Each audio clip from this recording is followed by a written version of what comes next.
Hi, my name's Casey Griffiths, and I'm going to help walk you through Proverbs and Ecclesiastes. I am an author and a teacher. I wrote, along with my partner Mary Jane Woodger, a book called 50 Relics of the Restoration.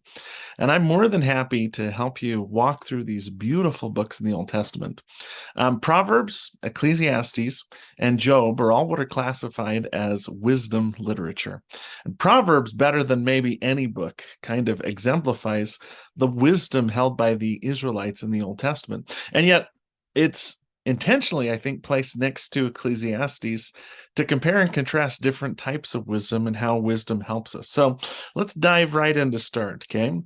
The book of Proverbs is usually attributed to Solomon. In fact, right in Proverbs chapter 1, verse 1, it says, "The Proverbs of Solomon, the son of David, the king of Israel." However, the book is also clear that Solomon is not the only author, or that all of these weren't compiled during Solomon's lifetime. For instance, in Proverbs 25, verse 1, it says, "These are also Proverbs of Solomon, which the men of Hezekiah, king of Judah, copied out." In other words, it's better to think of this as rather than just one person speaking and saying all these wise sayings, as the Israelites kind of collecting and compiling and putting together a quote book. Some of these are organized, like the first 10 chapters are a father to son discourse. Some of them are just extrapolations of wisdom from other sources. In fact, there's a couple places in the book of Proverbs where they make it clear that this isn't even coming from an Israelite source. It's just a saying that they felt was really, really valuable. They wanted people to know. And so they collected it and they placed it into Proverbs. So think of Proverbs kind of as one of those great quote books. Sometimes there's a collected discourse, sometimes there's just a set of sayings. But if you're looking for a short, kind of sweet example of wisdom, Proverbs is your go-to book. There are just so many good things in here. It's a collection of wisdom that you can go back to again and again and again. And for the most part, the wisdom is really practical and down to earth. It talks about everything from family to business to intimacy to marriage to you name it. It just covers a wide variety of subjects, and it's all ground level stuff that's really helpful. Now, if we were to boil the book of Proverbs down, though, to one central thesis, maybe that one could be found in Proverbs chapter 1, verse 7. This kind of sets the theme for the book. It says in Proverbs chapter 1, verse 7, "The fear of the Lord is the beginning of knowledge, but fools despise wisdom and instruction."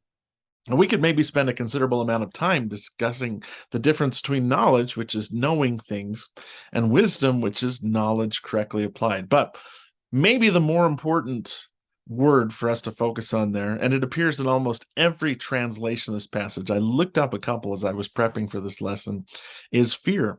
We generally don't think of fear as a positive thing, and yet the author of Proverbs is saying, fear the Lord, that's the beginning of knowledge. Now, fear, like we said, doesn't mean that you're afraid of God. It doesn't mean that he's supposed to cause you anxiety or overwhelming. It doesn't mean that you see him as someone that's malicious or that's bent on your personal destruction. Fear is respect. It's kind of like I'm a landlubber. I grew up in Utah, and I live in Utah, and I only visit the ocean occasionally. And to be honest with you, the ocean is kind of scary. A couple of weeks ago, I was in the ocean in Northern California with my daughter, just playing, splashing in the waves. Those waves would hit us. They were powerful enough to knock us down, sometimes drag you a little further out. And I started to realize this is a dangerous thing. It's beautiful and it's wondrous, but I still need to have a healthy amount of respect for its power. Likewise, the author of the book of Proverbs, the authors, I guess I should say, are sharing the central idea that you need to respect God and understand how powerful God is, and that the way God sees things aren't necessarily the way you see things.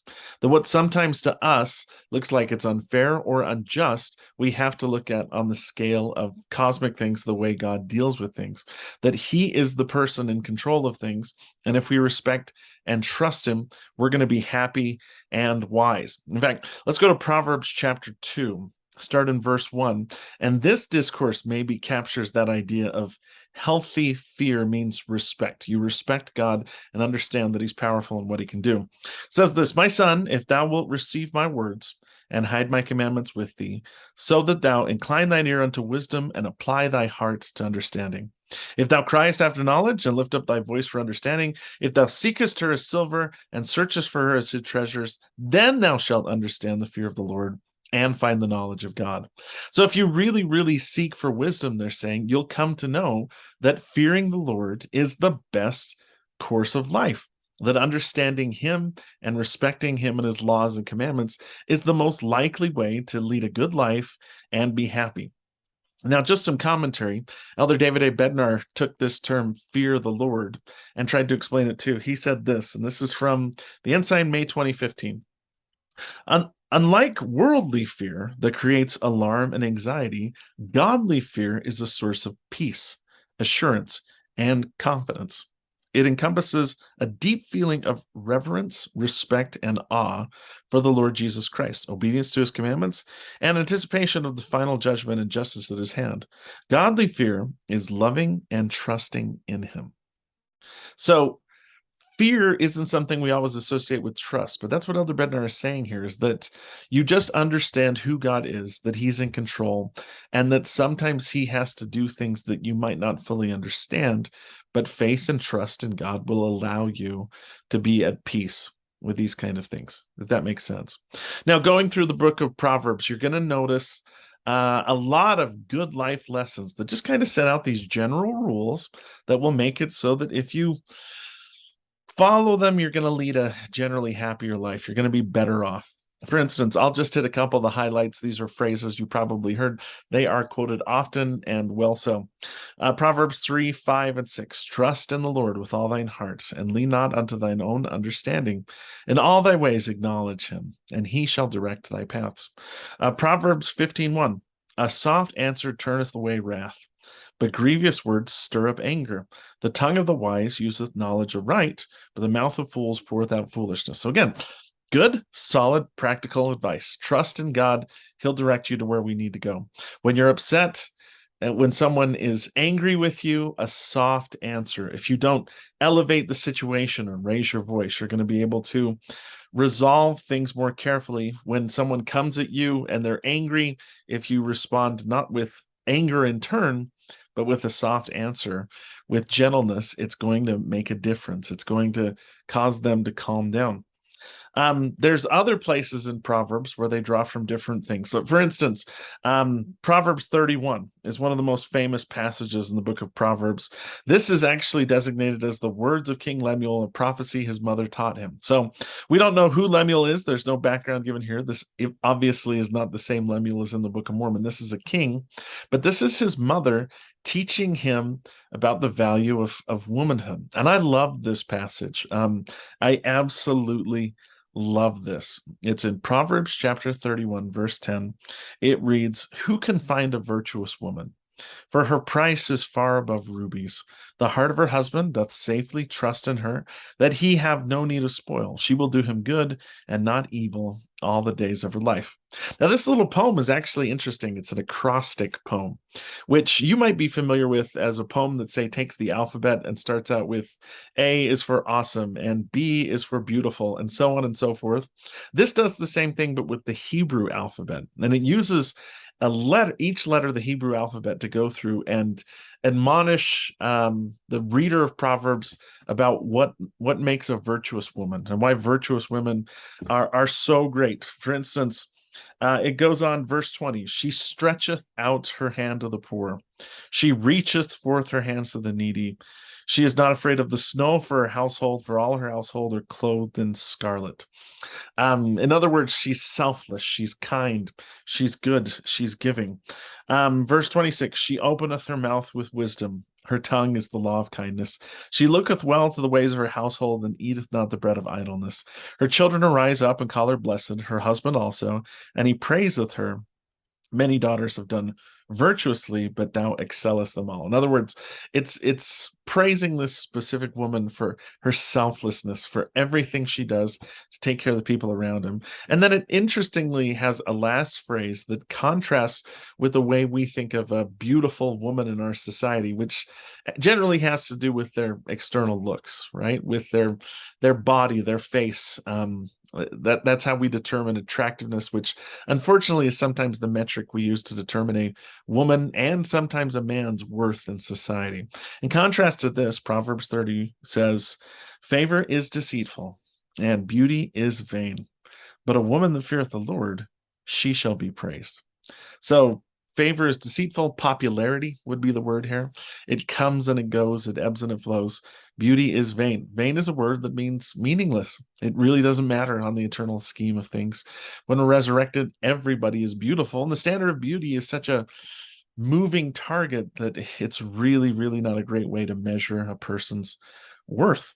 But a woman that feareth the Lord, she shall be praised. So, in other words, you want to find a good woman, find somebody that fears and respects the Lord and that serves and blesses others, that's unselfish. That is way more important than finding somebody that's physically attractive by the standards of the world today. And honestly, this is a great, great passage about what makes not just a woman, but any person really of worth. It's not, to use the old cliche, what's outside that matters. It's what's inside that really matters. It's not a person's looks, it's their virtue. A person can be beautiful, even if their outside isn't the most aesthetically pleasing. What makes them beautiful is what happens inside. Everything else is kind of vain. Now, let's compare and contrast this worldview of Proverbs. Proverbs is really smart and really good, but it sets out some definite laws. If you do this, this will happen. And yet there are times and places when there's exceptions to these rules. So I would say Proverbs is a great handbook for kind of the general rules of how you find happiness in this life. You do this, and 90% of the time, this is going to happen, and things are going to turn out great. And that's why a lot of us like the gospel, like the scriptures, like the church as a system of ethics that kind of just gives us the rules for how to have a happy life. But a lot of times, complexity comes into our lives with the exceptions to those rules. Those rules are generally true, and I don't think even the author of Proverbs was trying to say they work in every single situation.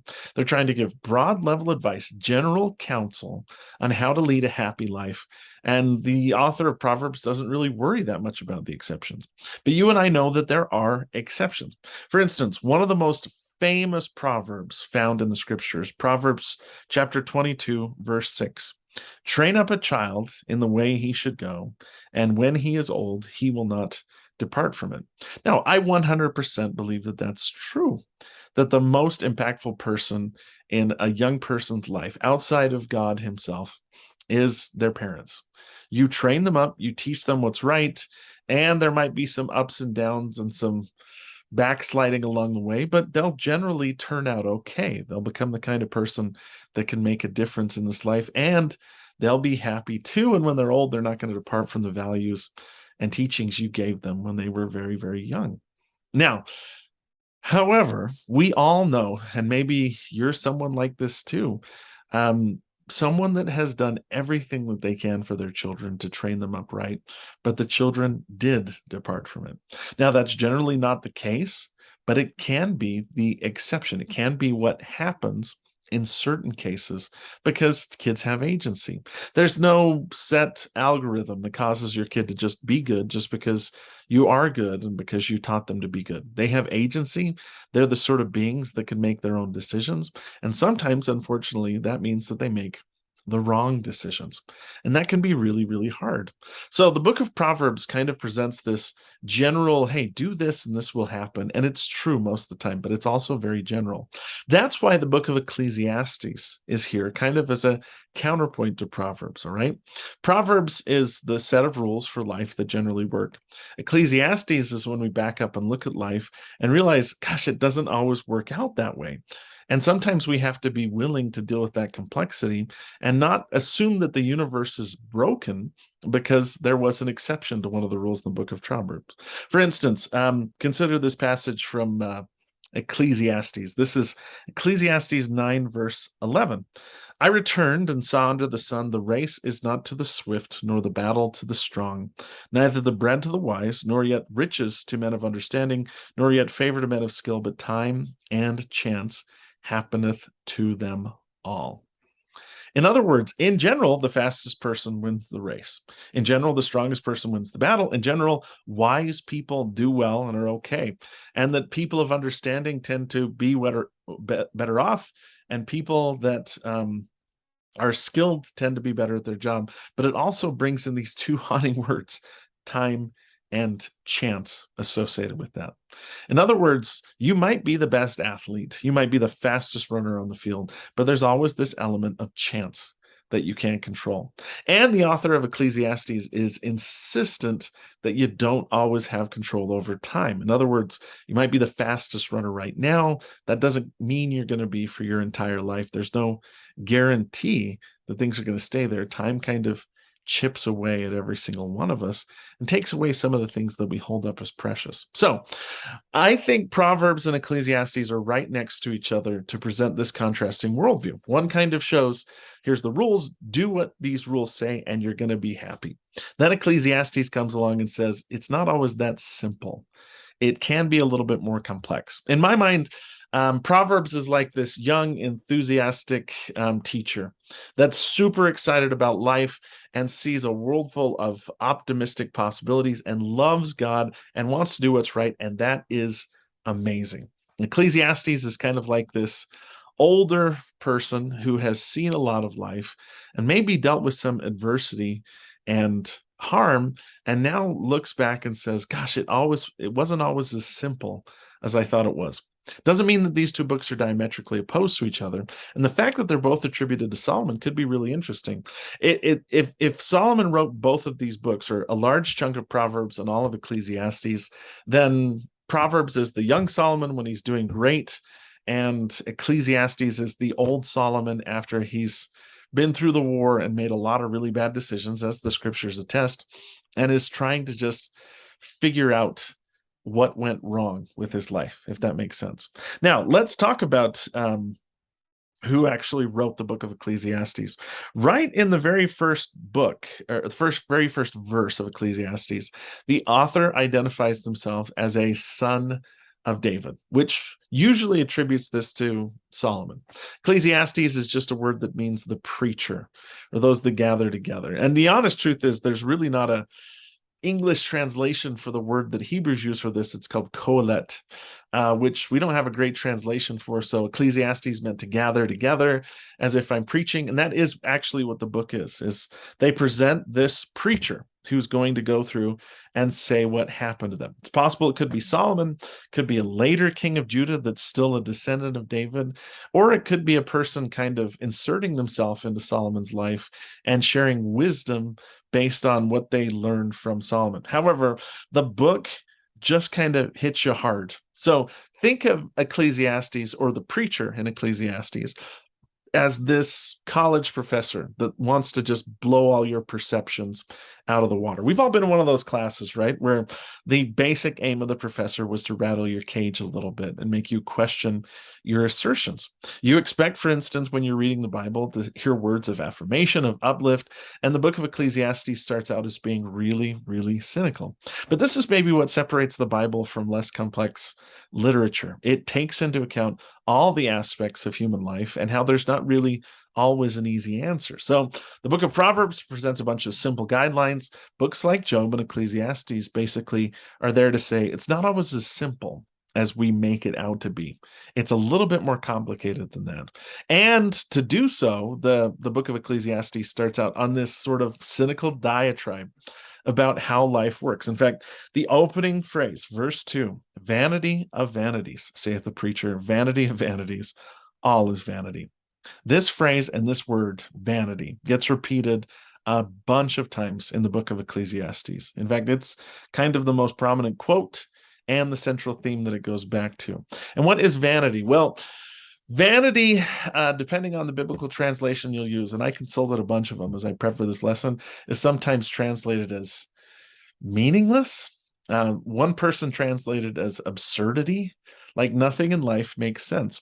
But some of that is losing the metaphor that's in the original Hebrew text here.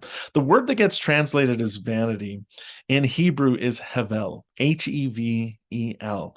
And havel best is translated, and I consulted a bunch of sources on this, as breath. In fact, one translation I really like, this is Robert Alter's translation, instead creates the phrase merest breath, saith the preacher, merest breath of merest breath, all is merest breath. In other words, the analogy here is that life is like the breath that comes out of your mouth. It's there, and maybe on a cold day, you can even maybe see it for a second, but then it dissipates really quickly. It's not to say that it doesn't have substance. It does. It's not to say that it doesn't have influence. It can. It's not to say that it can't be seen, depending on the situation. It's like smoke. It just dissipates. It can appear to be very, very solid, but then it kind of floats away. And in saying this, the preacher is trying to show that a lot of the things we spend our lives obsessing over are really things that are fleeting and temporary. You spend all your time worried about that new house or that new car, that promotion at work, that book that you're working on, and it's really just sort of fleeting. It's not something that's going to matter that much in the long run. It's like your breath on a cold winter's day. It's there, and then it dissipates because it was never of substance to really begin with. Now, that is incredibly cynical, but that's the point that he's going for here, okay? That you're on earth and it's a really short period of time and things are going to be here after you're gone. This is the way he says it in Ecclesiastes chapter 1. Start with me in verse 4. One generation passeth away and another generation cometh, but the earth abideth forever. In other words, men and women are always coming and going on this planet, but the earth is here when you get here, and it'll basically be here after, and you're not going to have a huge impact on it. Again, this sounds breathtakingly cynical. The sun also ariseth, the sun goeth down, and hasteneth the place where he rose. The wind goeth to the south, and turneth to the north.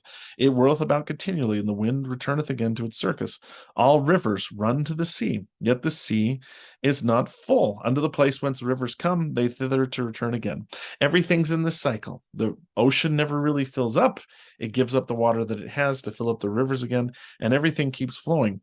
Verse 8, all things are full of labor, man cannot utter it. The eye is not satisfied with seeing, nor the ear filled with hearing. That thing that hath been is that which shall be, and that thing which is done is that which shall be done. And there is no new thing under the sun.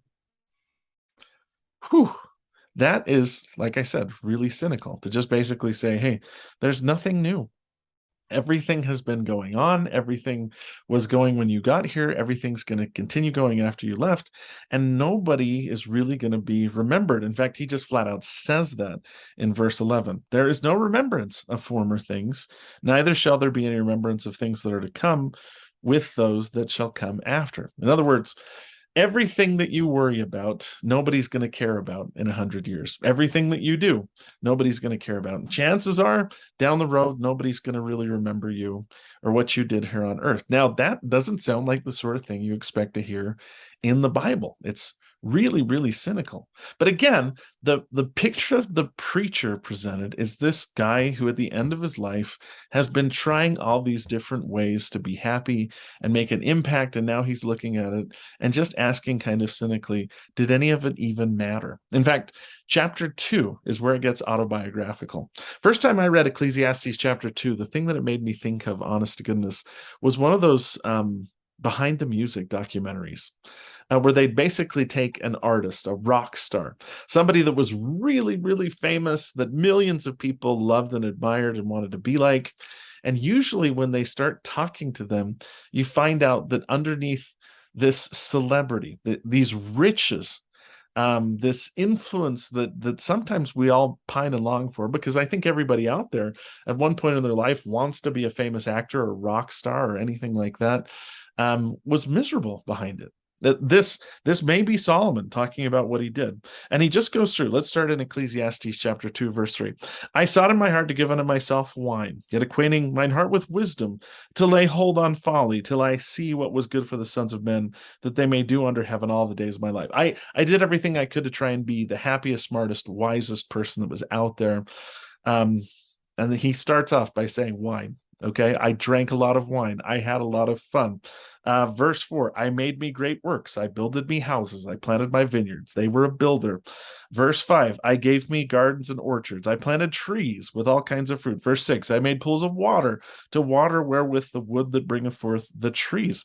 I got me servants and maidens and had servants born in my house. I also had possessions of great and small cattle above all that were in Jerusalem before me. In other words, this person was the richest, the biggest, the best. They built huge buildings and they had tons of servants and they had a lot of money. Um, Verse 8, I gathered me silver and gold and the peculiar treasure of kings and of the provinces. I got me singers, men singers and women singers, and the delights of the Son of Men as musical instruments of all sorts. They had everything a person could possibly want. They had wealth and fame, and they felt like they were doing and building things that would make a permanent mark on the world. In fact, they just go straight out and say, Verse 9, so I was great and increased more than all that were before me in Jerusalem, and also my wisdom remained with me. And whatsoever mine eyes desired, I kept not from them. I withheld not my heart from any joy, for my heart rejoiced in all my labor, and this was my portion of all my labor. They had everything that they wanted, and they were loved, admired, and looked up to. And yet, now go to verse 17. Therefore, I hated life, because the work that is wrought under the sun is grievous unto me. All is vanity and vexation of spirit. In other words, they had everything that they wanted. They could party and drink. They had great music and a big house and a ton of money and the respect of everybody around them. And they thought that they really were wise, that they were one step ahead of everybody else. And yet, verse 17 cuts to the quick. They just hated life. They looked at all these things and realized that one more thing really wasn't going to make them happy.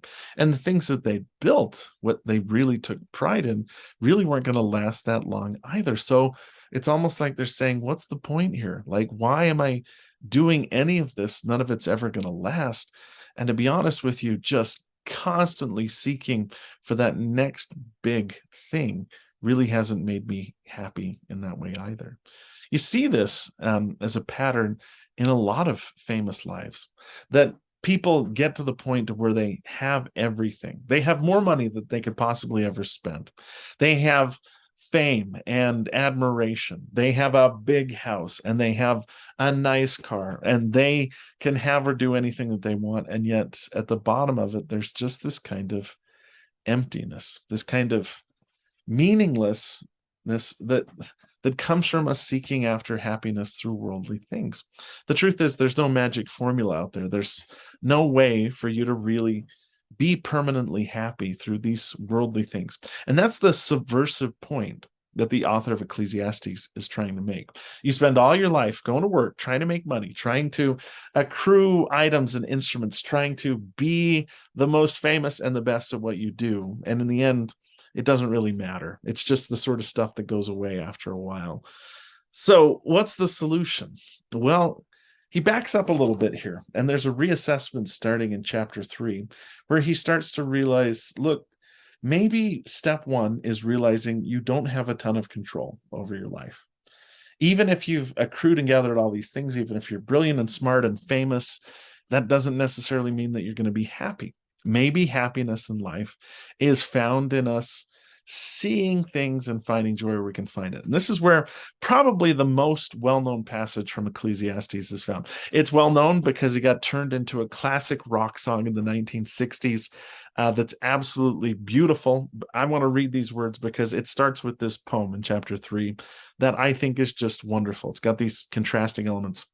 Start in verse 1. To everything there is a season, and a time to every purpose under the heavens, a time to be born and a time to die, a time to plant and a time to pluck up that which is planted, a time to kill and a time to heal, a time to break down and a time to build up, a time to weep and a time to laugh, a time to mourn and a time to dance, a time to cast away stones, a time to gather stones together, a time to embrace, a time to refrain from embracing, a time to get and a time to lose, a time to keep and a time to cast away, a time to rend and a time to sow, a time to keep silence, a time to speak, a time to love, a time to hate, a time of war, a time of peace.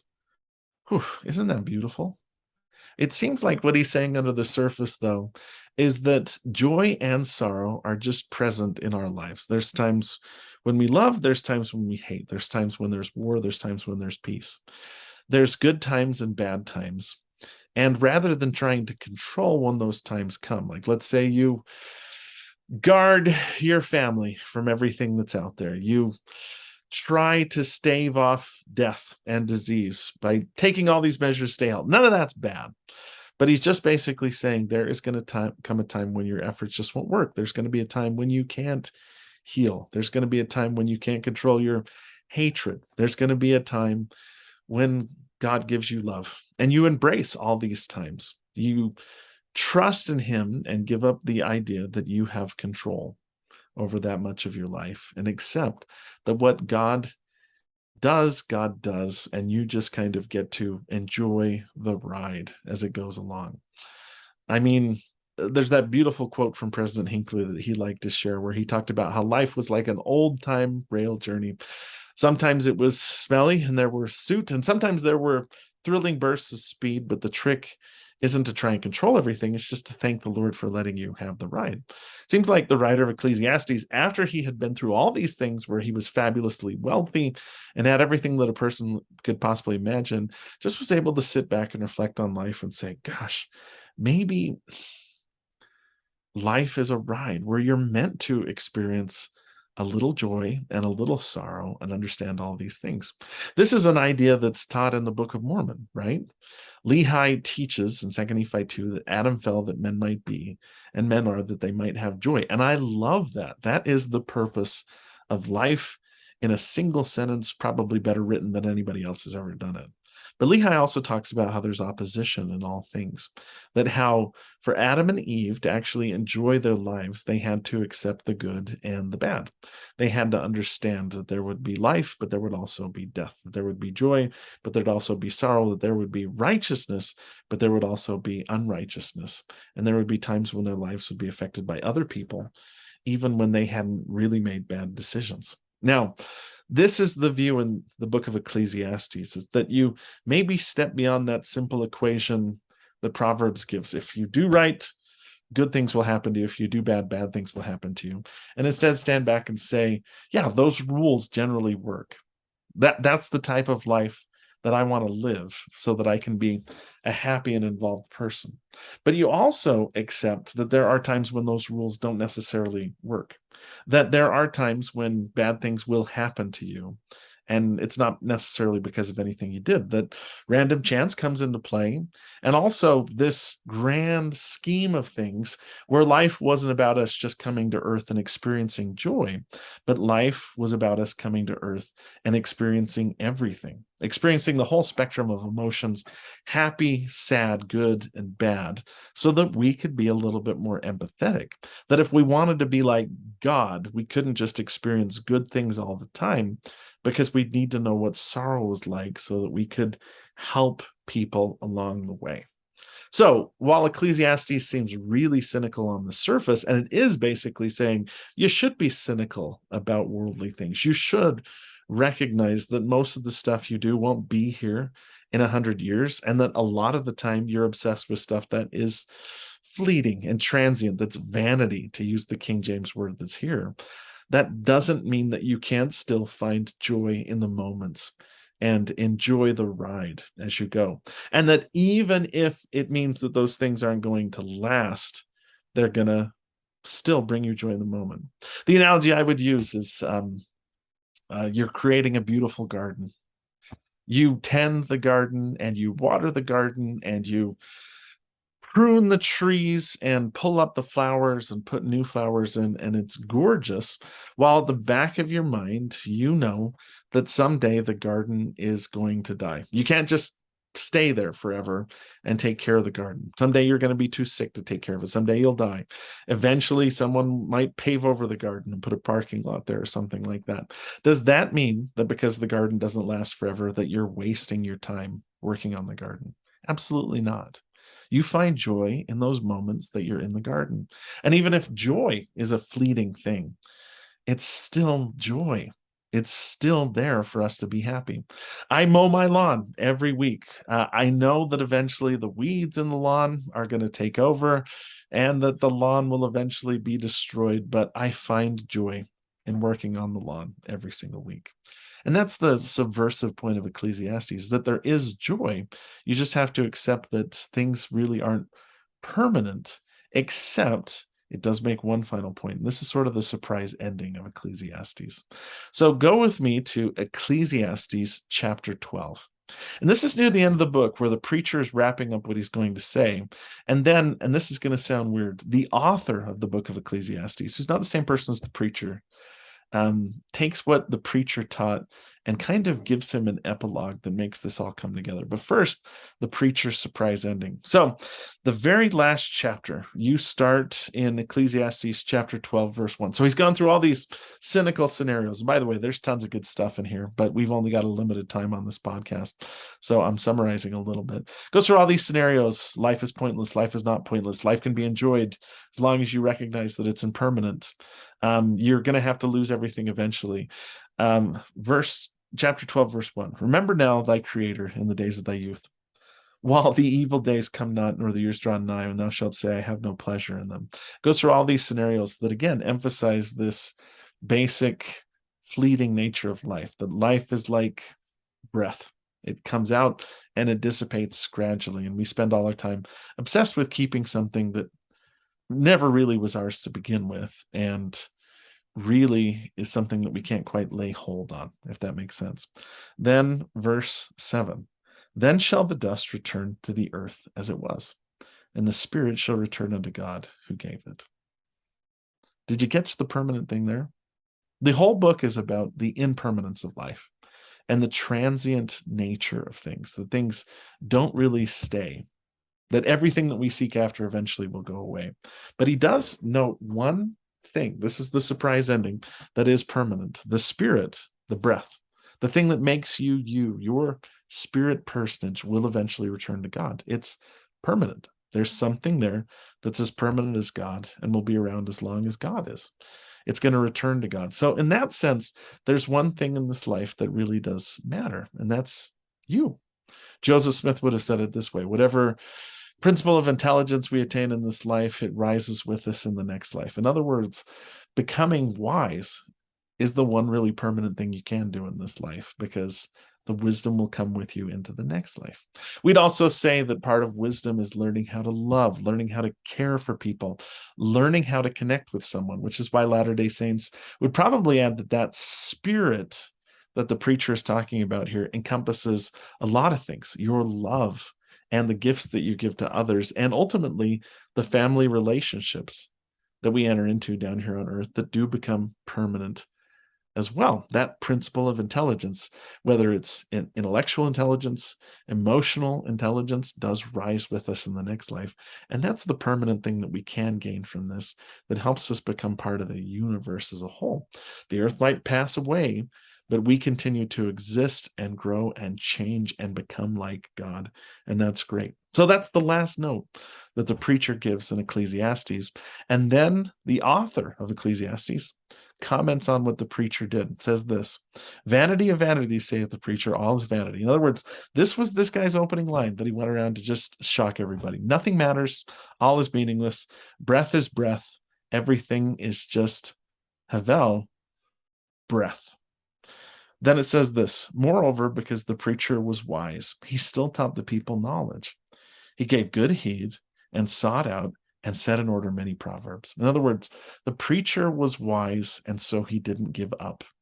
He may have realized that almost everything we seek after in this life is transient and fleeting, but he still kept trying to find the answer, to attain that principle of intelligence that stays with us and rises with us in the resurrection. It says this: the preacher sought to find acceptable words, and that which was written was upright, even the words of truth. The words of the wise are as goads, and as nails fastened by the master of assemblies, which are given by one shepherd. In other words, one advantage in seeking out wisdom is that it prompts you to do things that make you a better person. Even if everything in this life is fleeting, when you know what's right and what's wrong, It can goad you and move you to do and act in better ways that help other people. And then he gives us maybe his thesis. So the author has heard everything the preacher has to say. And this is the point that he comes back to, verse 13. Let us hear the conclusion of the whole matter. Fear God and keep his commandments, for this is the whole duty of man. For God shall bring every work into judgment and every secret thing, whether it be good or whether it be evil. See, that's kind of the beauty of putting these two books together, is that Proverbs presents a pretty straightforward worldview. And then Ecclesiastes comes along and the preacher just blows that up and mixes everything all together and starts throwing these ideas at you about impermanence, about transience, about how nothing in life really matters that much.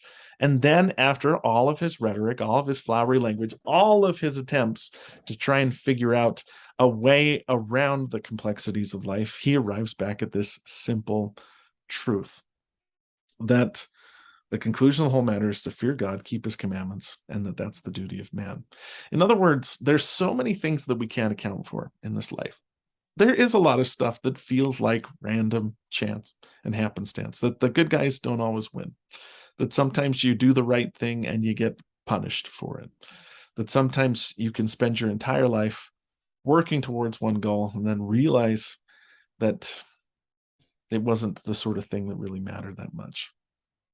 After all those things, the conclusion that you come back to is that if you respect God and keep his commandments, you're doing your duty. And that is the point of life, that we don't necessarily get to see all the answers. We have faith that after this life, there's a reward that will come to, that there is something better for us waiting on the other side, that there's something permanent and just and true that's there, but we just can't see it right now. And so a good person, once they've searched out all the answers, comes back to this simple truth that fearing God and keeping his commandments is the best kind of life. There's this phrase I always share in my classes. It's by Oliver Wendell Holmes, where he says something to the equivalent of, I wouldn't give a fig for the complexity on this side of for the simplicity on this side of complexity, but I would give my life for the simplicity that comes on the other side of complexity. In other words, the preacher basically was probably raised being taught the Proverbs. Do good, you'll get rewarded. Then he entered into complexity and realized that the world was a lot more complicated than that. He explored and taught and learned about the way the world works and came back to this simple truth. The analogy is you're standing on one side of the river where you believe something simple. You dive into the river, you swim around, you get swirled around by the current, you come out the other side and you still believe something simple. A simple truth like I am a child of God is fairly straightforward, right? But then we start thinking about what does that mean? In what sense am I a child of God? How is God my father? And what does that mean? And what is that potential? And where did I come from? And why am I here? And where am I going? And you get swirled all around by the current and the river. And then you climb out the other side of the river saying, yeah, I am a child of God. You've taken those simple ideas and put them into the river of complexity and come out realizing the simple ideas are still the best. The writer of the book of Ecclesiastes presents the preacher as this guy who seeks out every type of idea as complex as they can, takes every single idea and deconstructs it, and finally comes back to the simple truths taught by the writers of Proverbs, that if you fear God and love him, your life is going to be better than if you don't. And he maybe discovers one last really important truth, that there is something permanent in this life. It's your soul. It's the essence of who you are and the type of person that you become. So it's not a futile quest to try and be a good person. It's just futile to try and find happiness in the worldly things that are always presented to us as the solution for us being happy. We seek and we want power and position and authority and riches and wealth and fame, and all those things really don't matter in the long run.